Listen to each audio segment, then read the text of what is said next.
संगत जी, हर सत्संगी अंदर से अपने गुरु के दर्शन करना चाहता है। इसके लिए वह हर रोज भजन सिमरन पर बैठता है, लेकिन नींद भजन सिमरन में सबसे बड़ी बाधा बनती है।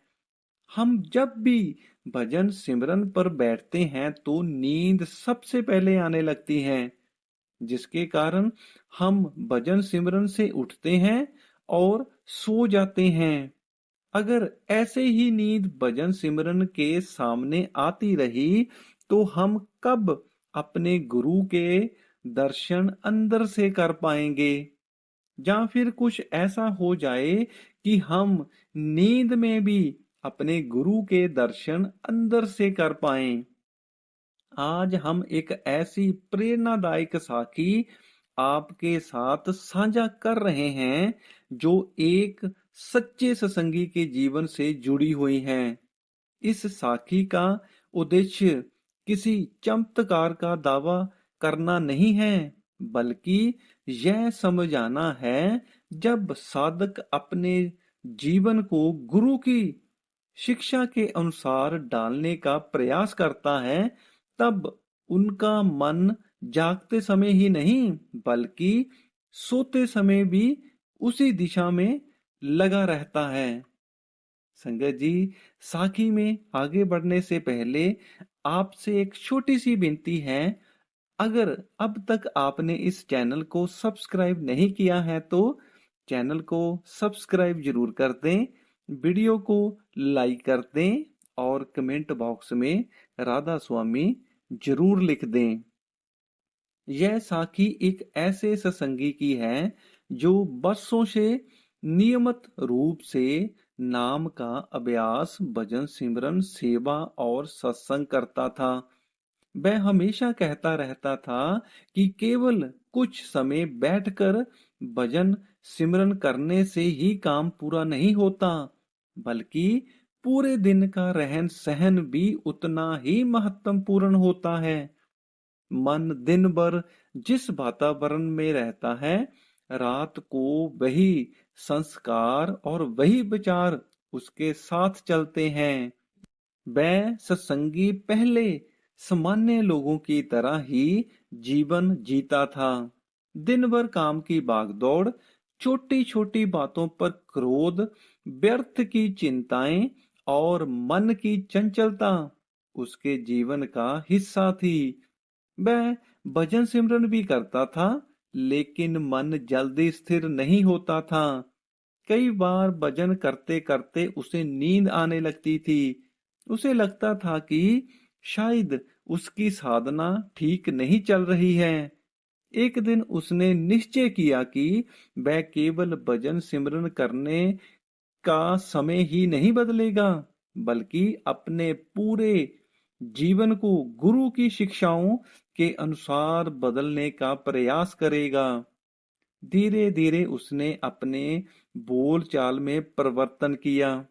उसने कठोर शब्दों की जगह मधुर भाषा अपनाई। उसने निंदा, चुगली और व्यर्थ की बहसों से दूरी बना ली। उसने अपने भोजन को भी सरल और सात्विक रखने का प्रयास किया। उसने मनोरंजन के ऐसे साधनों को कम कर दिया जो मन को अधिक चंचल बनाते थे। खाली समय में वह गुरु बाणी पढ़ता, सत्संग सुनता और नाम का सिमरन करता। उसने देखा कि इन छोटे छोटे परिवर्तनों का उसके मन पर गहरा प्रभाव पड़ने लगा है। पहले जहां मन हर समय इधर उधर भटकता था, अब वह बार बार गुरु की ओर लौट रहा था। कुछ महीनों बाद उसने अनुभव किया कि जब वह रात को भजन सिमरन के लिए बैठता तो पहले की तुलना में मन अधिक शांत रहने लगा। फिर भी कई बार थकान के कारण उसे नींद आ जाती।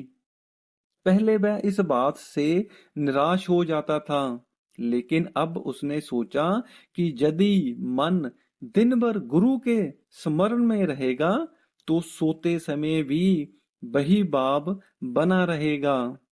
एक रात वह नाम का सिमरन करते करते सो गया। नींद में उसे ऐसा अनुभव हुआ मानो वह बहुत शांत और प्रकाशमय वातावरण में बैठा है। उसके मन में अत्यंत शांति, प्रेम और आनंद का भाव था। उसे ऐसे लगा जैसे गुरु की कृपा उसके ऊपर बरस रही हो। जब उसकी आंख खुली तो उसका हृदय प्रेम से भर गया।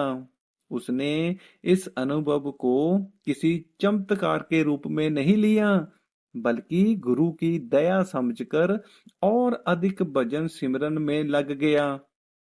कुछ समय बाद किसी ने उनसे पूछा, क्या आपको कभी ऐसा अनुभव हुआ है कि नींद में भी गुरु का स्मरण बना रहे?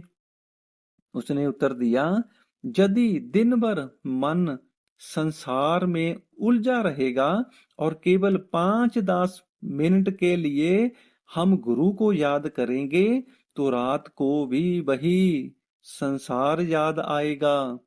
लेकिन यदि दिन भर हम अपने विचार, व्यवहार और वातावरण को गुरु की शिक्षाओं के अनुरूप रखने का प्रयास करेंगे तो सोते समय भी मन उसी दिशा में जा सकता है। उसने आगे कहा, नींद में किसी प्रकार के अनुभव या दर्शन को लक्ष्य नहीं बनाना चाहिए। हमारा लक्ष्य केवल प्रेम से नाम का अभ्यास करना होना चाहिए। यदि गुरु की कृपा होगी तो जो उचित होगा वही मिलेगा। फिर उसने विस्तार से बताया कि कौन कौन सी बातें मन को रूहानियत की ओर ले जाती हैं। सबसे पहले सुबह उठते ही कुछ समय नाम का सिमरन करें। दिन की शुरुआत जिस भाव से होती है उसका प्रभाव पूरे दिन रहता है। दूसरा, अपने भोजन को सीमित रखें। जरूरत के अनुसार ही भोजन खाएं, क्योंकि ज्यादा भोजन करने से आलस्य बढ़ता है और भजन सिमरन में मन कम लगता है। तीसरा, अपनी वाणी को मधुर रखें। कठोर वचन केवल सामने वाले को ही नहीं, अपने मन को भी अशांत करते हैं। चौथा, किसी की निंदा या चुगली से बचें। ऐसा करने से मन भारी हो जाता है। पांचवा, जहां तक संभव हो अपने घर का ऐसा वातावरण बनाएं जो बाबा जी की याद दिलाए। सत्संग, सेवा और अच्छे विचार मन को स्थिर बनाने में सहायता करते हैं। छठा, रात को सोने से पहले कुछ समय शांत होकर नाम का सिमरन करें। यदि उसी दौरान नींद आ जाए तो निराश ना हो। प्रेम से सिमरन करते हुए सो जाना भी मन को उसी दिशा में ले जा सकता है। उस सत्संगी ने यह भी कहा कि कई लोग पूछते हैं, क्या नींद में गुरु के दर्शन किए जा सकते हैं? वे कहते हैं, यह गुरु की कृपा पर निर्भर है। हमें किसी अनुभव की जिद नहीं करनी चाहिए। यदि मन में केवल प्रेम, श्रद्धा और समर्पण होगा तो गुरु स्वयं जानते हैं कि साधक को कब और किस प्रकार संभालना है। समय बीतता गया। उस सत्संगी के जीवन में विनम्रता और बढ़ती गई। उसने कभी अपने अनुभवों का प्रदर्शन नहीं किया। उसका कहना था कि आध्यात्मिक अनुभव निजी होते हैं। उनका उद्देश्य अहंकार बढ़ाना नहीं, बल्कि साधक को और अधिक नम्र बनाना होता है। जब भी कोई उनसे पूछता कि नींद में गुरु के दर्शन कैसे हो सकते हैं, वह केवल इतना कहता, दर्शन पाने की चिंता मत करो। अपने जीवन को ऐसा बनाओ कि गुरु की शिक्षा हर समय तुम्हारे साथ रहे। जब जागते समय मन गुरु के चरणों में रहेगा, तब सोते समय भी वही संस्कार साथ चलेंगे। इस साखी में हमें यही शिक्षा मिलती है कि भजन सिमरन केवल बैठने का नाम नहीं है, हमारा पूरा जीवन ही साधना बनना चाहिए। हमारा रहन सहन, खान पान, बोलचाल, विचार और व्यवहार सब मिलकर मन को उस दिशा में ले जाते हैं जहां ईश्वर का स्मरण सहजे ही होने लगता है। यदि कभी भजन सिमरन करते करते नींद आ जाए तो स्वयं को दोषी ना समझें, प्रेम से नाम का स्मरण करते हुए सो जाएं। मन को दिन भर पवित्र विचारों में लगाने का प्रयास करें। आध्यात्मिक अनुभवों के पीछे भागने की बजाय नियमित अभ्यास, सेवा, विनम्रता और सदाचार को अपनाएं। गुरु की कृपा कब, कैसे और किस रूप में प्राप्त होगी, यह उनके हाथ में है। हमारा कार्य केवल सच्चे मन से प्रयास करना है। जब साधक का जीवन प्रेम, श्रद्धा और समर्पण से भर जाता है, तब उसका हर पल गुरु की याद में बदलने लगता है, चाहे वह जाग रहा हो, चाहे सो रहा हो।